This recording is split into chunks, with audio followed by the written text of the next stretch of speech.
要是睡不着，可以去书房看书。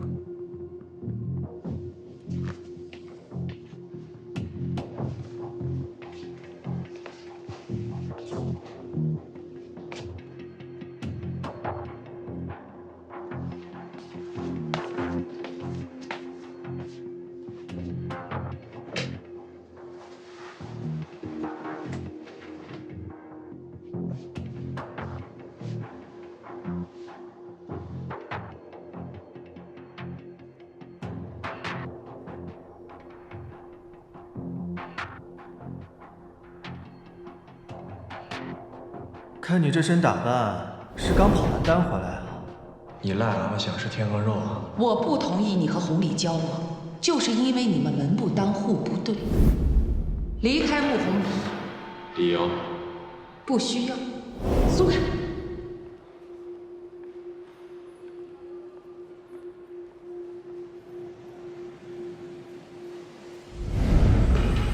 赵家弟一直以来最想证明的，就是没有赵三金，他也可以凭借自己的实力，创建一番事业，然后理直气壮地告诉赵鑫，你的人生一塌糊涂。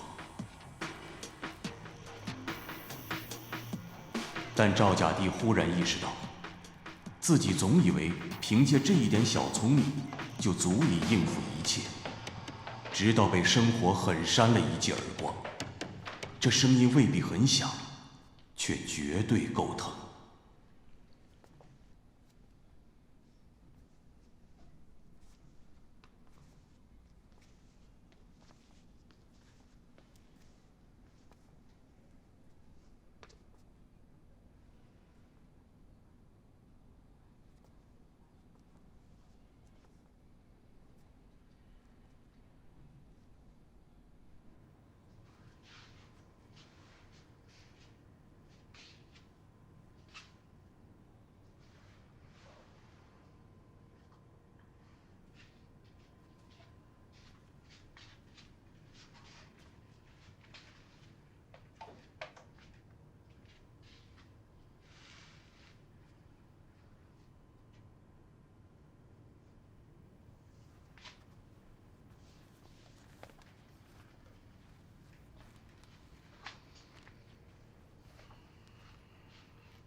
很高兴，除了我之外，有第二个人坐在这个位置上读这封信。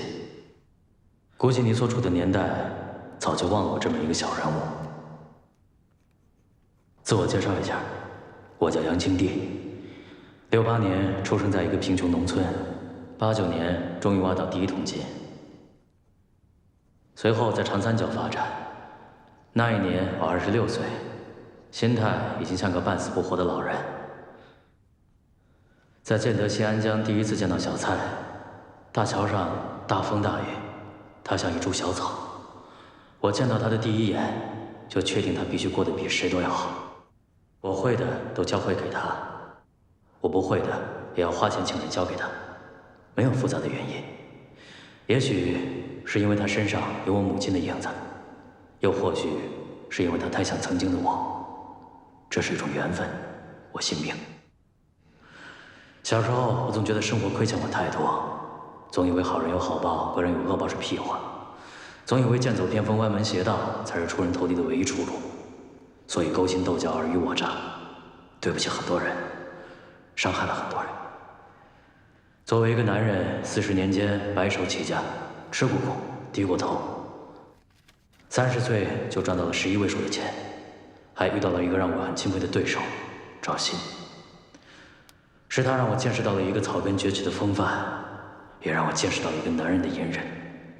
在世人眼中，他是3次抛弃妻子的陈世美，是出卖朋友换取荣华富贵的杂碎。但在我看来，他只是为了守护他的家，也算明白了人活一世不只是为了自己而活这个道理，也算值了。这世上有太多的无奈，太多的追求，或为生计名利劳碌奔波，或为忠义爱情追逐探索，最终却化为黄土一捧。人世一遭，何须更问浮生事？只此浮生在梦中。杨清帝。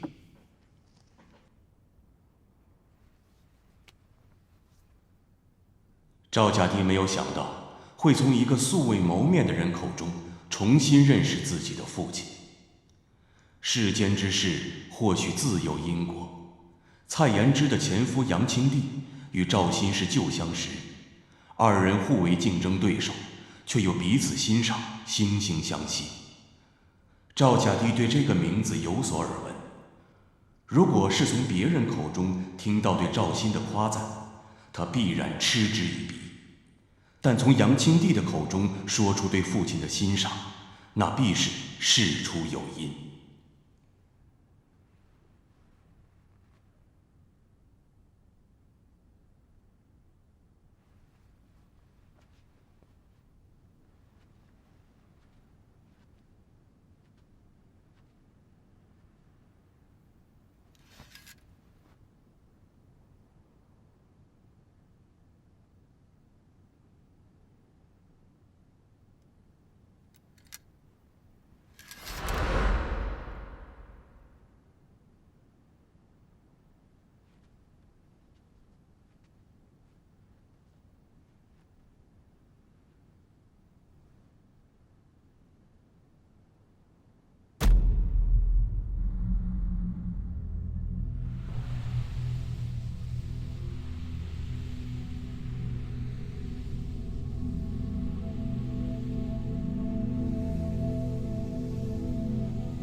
眼前浮现的人物线索，打破了赵家帝仇恨的小世界。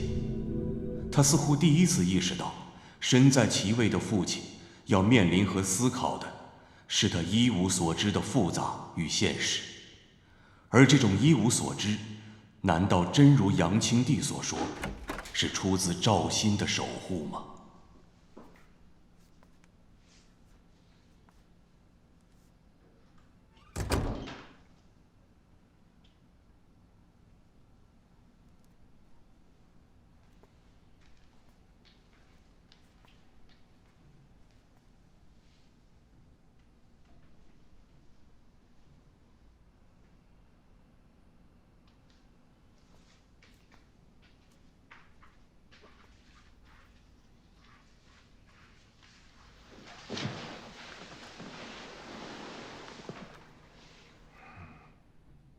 你是不是故意想让我把这些记住啊？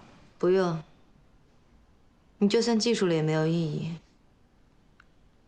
爷，有酒吗？酒柜里。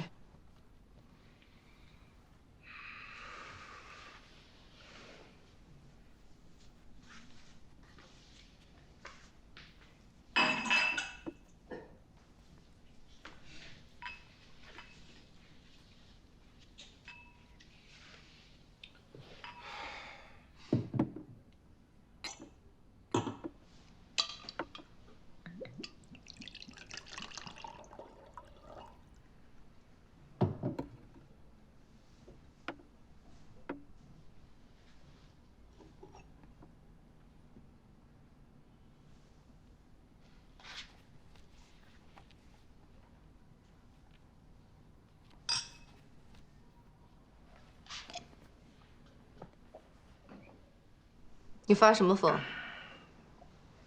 你们这些大人是不是觉得我们小，什么都不懂啊。因为小，所以理所应当的被蒙在鼓里，不配拥有一次对等的谈话。就连怨恨，都不过是小孩子过家家。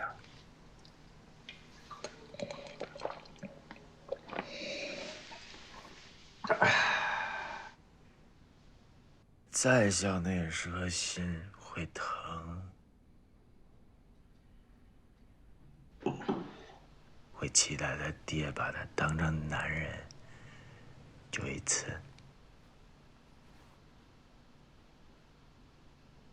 你信不信我再把你撵出去？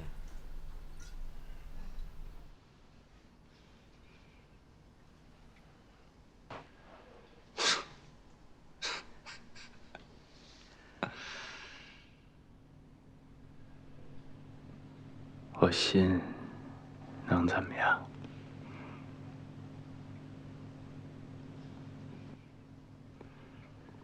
不信又能怎么样啊？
我不看，我不看。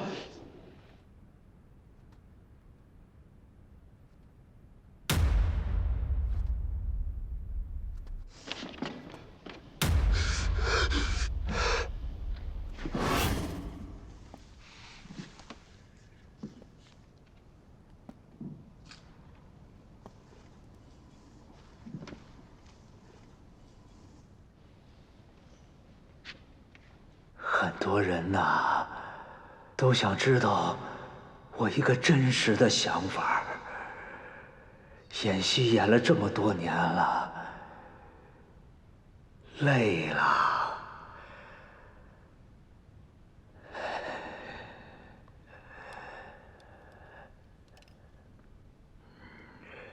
我原本呐，只想好好保护这个家。没想到有这样的区别，谁知道我们家的那臭小子，好些年都不跟我说一句话。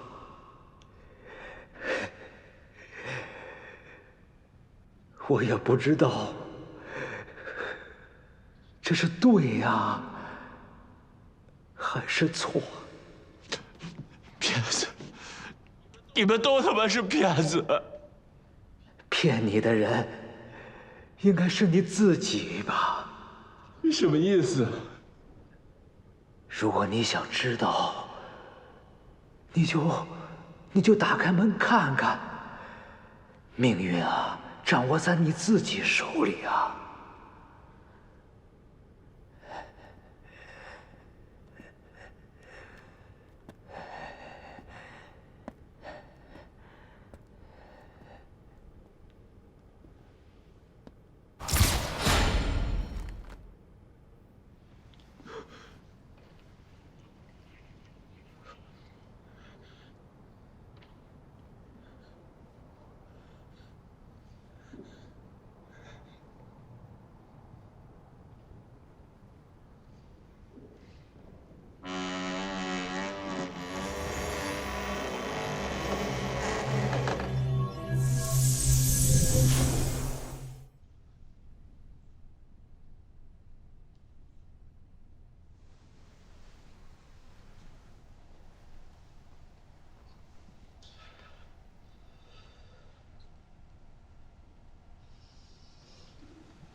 我还有一份额外的奖励。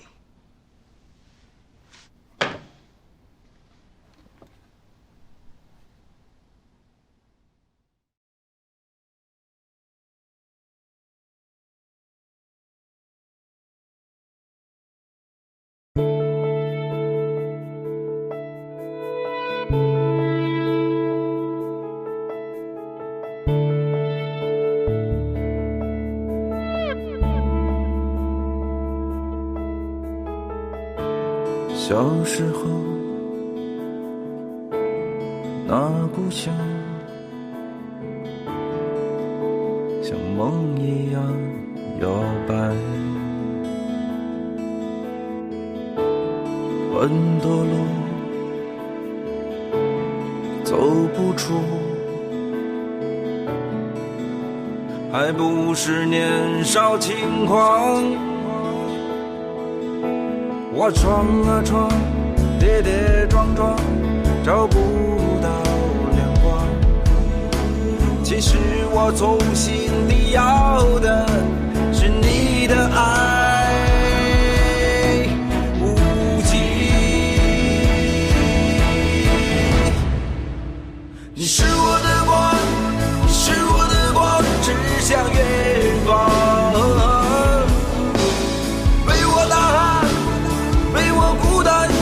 回曾经的过往，你靠在我的肩膀，云散开天晴朗。不管它银河多长，很像太阳。是我的光，永远的光伴我远航。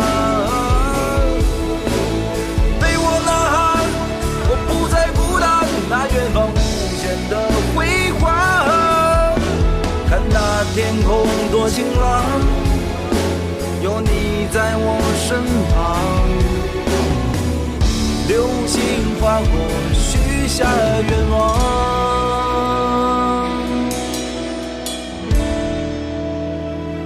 你是我的光。